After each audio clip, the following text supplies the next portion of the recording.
Olá, semioticistas. Hoje nós iniciaremos o capítulo 9 do livro e Análise do professor Denis Bertrand, intitulado Caminhos da Semiótica Literária.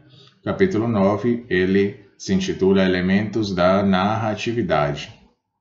E hoje nós vamos falar sobre o modelo actancial, especificamente trataremos sobre o actante.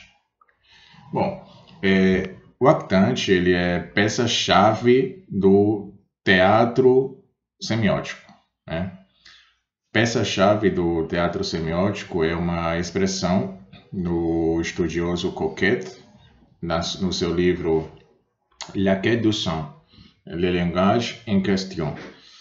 E o actante ele é um conceito central e polêmico, e recebeu em sua história uma série de redefinições. Na verdade, ou melhor, sua definição foi várias vezes estabelecida. Nós vamos tentar aprendê-lo através dessa diacronia conceitual. Notemos inicialmente que a introdução do actante ilustra o duplo movimento dedutivo e indutivo da análise semiótica. Dedutivo, ele é gerado a partir da sintaxe elementar. E oriundo da sintaxe estrutural da frase proposta por Tesnier, o emprego de actante foi estendido ao discurso e o seu estatuto foi modificado exatamente por esse gesto. Indutivo a tipologia que ele gera se baseia no exame de corpora empíricos de narrativas e, sobretudo, em um primeiro momento, de contos populares. Os diferentes tipos de actantes são, pois, produtos da praxis cultural dos discursos narrativos.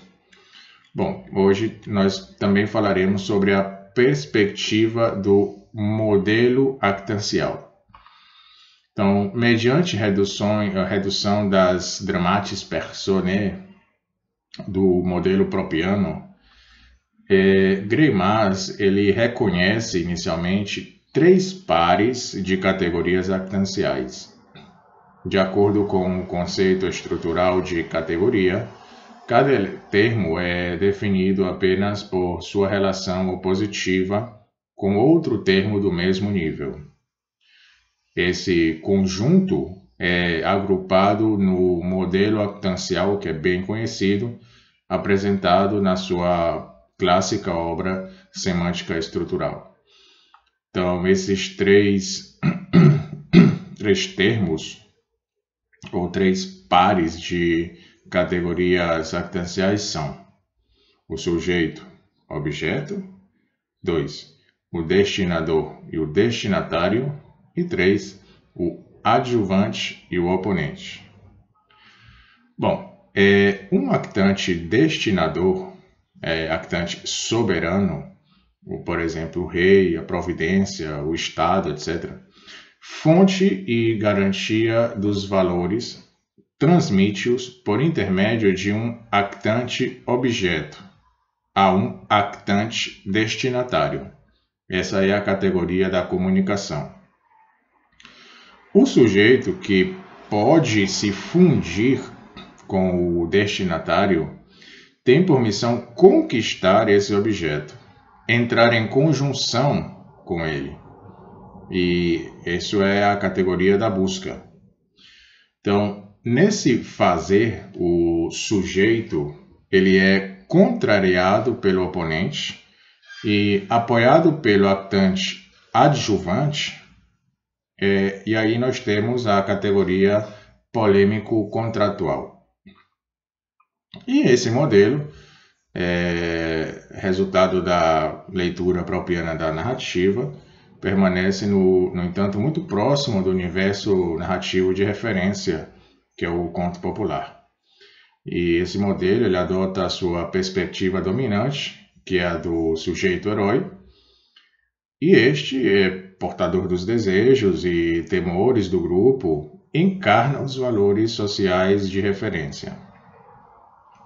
Mas o modelo, na verdade, ele oculta ao mesmo tempo o percurso do vilão, o oponente, que intervém apenas ocasionalmente para contrariar, no momento das provas, o percurso do herói e pôr em risco os valores de que este é portador.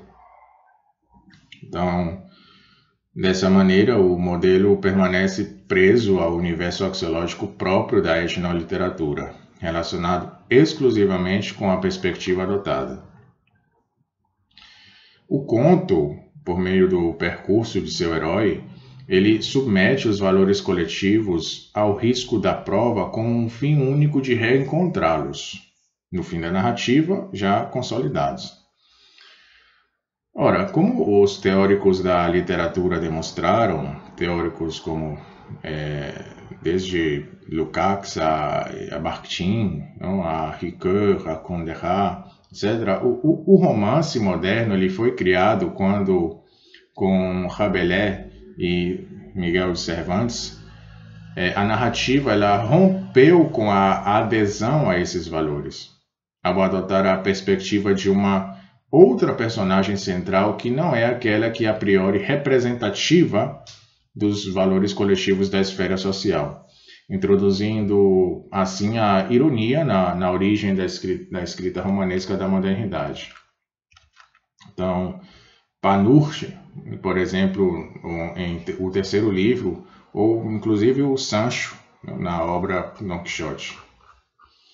Bom, e vejamos agora, falaremos agora sobre os actantes posicionais.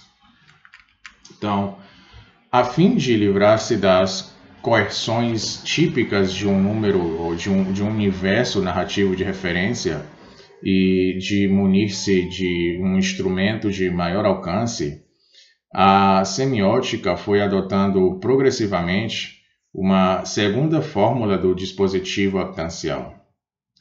Substituindo a precedente, ela se apresenta como um sistema mais depurado, mais abstrato e geral, reduzido a 3 posições relacionais. Posição sujeito, a do sujeito, em relação com seus objetos valorizados. A posição do destinador, em relação com o sujeito destinatário, que ele manipula e sanciona levando em conta os valores investidos nos objetos. E a posição do objeto, que é a mediação entre o destinador e o sujeito. Então, um segundo dispositivo se esboça paralelo, simétrico e inverso ao modelo centrado no sujeito, que é o dispositivo do anti-objeto. Na verdade, desculpa, o anti-sujeito. Anti-sujeito. Estabelecendo uma relação de oposição com o sujeito, o anti-sujeito se pauta por valores inscritos na esfera de um antidestinador. A dimensão polêmica se acha, assim, instalada no centro dos processos narrativos. Os dois actantes tendem a se encontrar e se enfrentar, seja de maneira conflituosa, pela guerra ou pela competição, seja de maneira contratual, pela negociação e pela troca. Então, adjuvante ou oponente, na verdade, desapareceram do modelo. O primeiro, o adjuvante, ele foi incluído na esfera do destinador, que ele representa quando intervém na narrativa, assumindo assim seu papel actancial. E o segundo, o oponente, ele foi incluído na esfera do anti-sujeito. A introdução dessa esfera, entre aspas, modifica sensivelmente a representação dos universos narrativos, ou seja, ela não apenas evidencia a estrutura polêmica subjacente a todo o desenvolvimento narrativo, manifestada sob a forma do contrato ou do conflito, mas, sobretudo, mantém aberta a passagem de um polo a outro. O contrato ele abafa o conflito latente, o conflito ele se resolve em contrato. Então, ela exibe dessa maneira o desdobramento dos percursos narrativos aquém de qualquer assunção de valores. O percurso ele pode estar ligado à perspectiva do destinador ou à do antidestinador. E a noção de perspectiva, liberada da filiação ao universo axiológico de referência, assume então o seu verdadeiro sentido. Ou seja, uma narrativa ela pode selecionar como percurso central o do, por exemplo, do Sherlock Holmes ou o de Arsène Lupin.